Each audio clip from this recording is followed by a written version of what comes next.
Okay, we're back with this C major scale.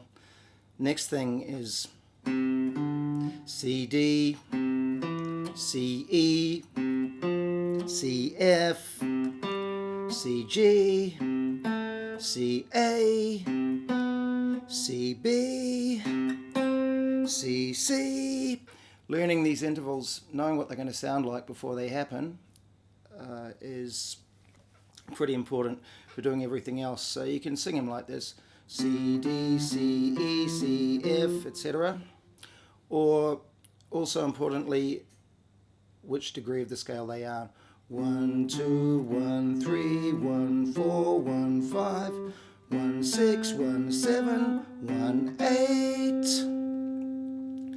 8. And also knowing what they sound like together is important. You can play C here and D like that.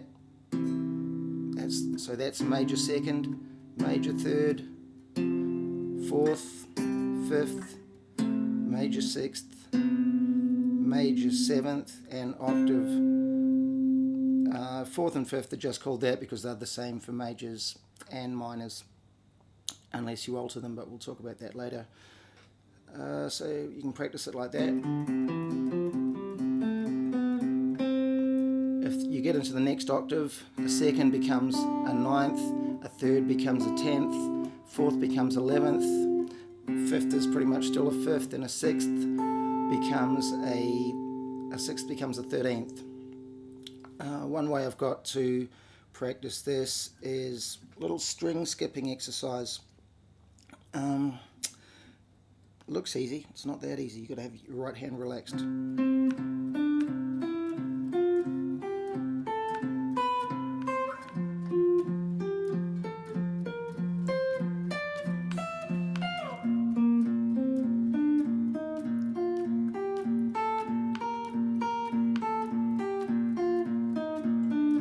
And you can go around, I always go around the cycle for most of these things.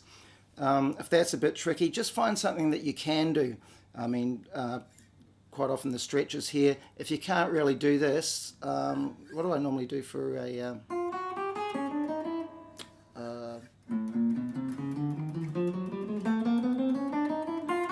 that's the chromatic scale with all the notes.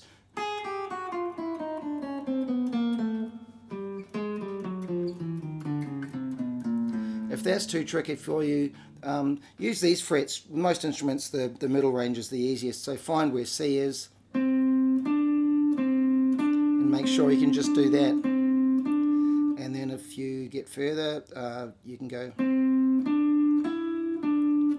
just the first three notes of the major scale, just up and down picking. 4 notes, 5, 6, and eventually just to find a position and a tempo that you can win with. There's no sense knocking yourself out and not being able to do stuff. I'm just showing you different ways because I'm big on making up your own exercises. So we want to be able to hear those notes together. Recognize that being a major second, third, fourth, fifth, sixth, seventh, and octave. The other thing I want to say is there's plenty of apps, ear training apps, if you've got a smartphone. I didn't know if there'd be any. I looked yesterday, there's probably hundreds.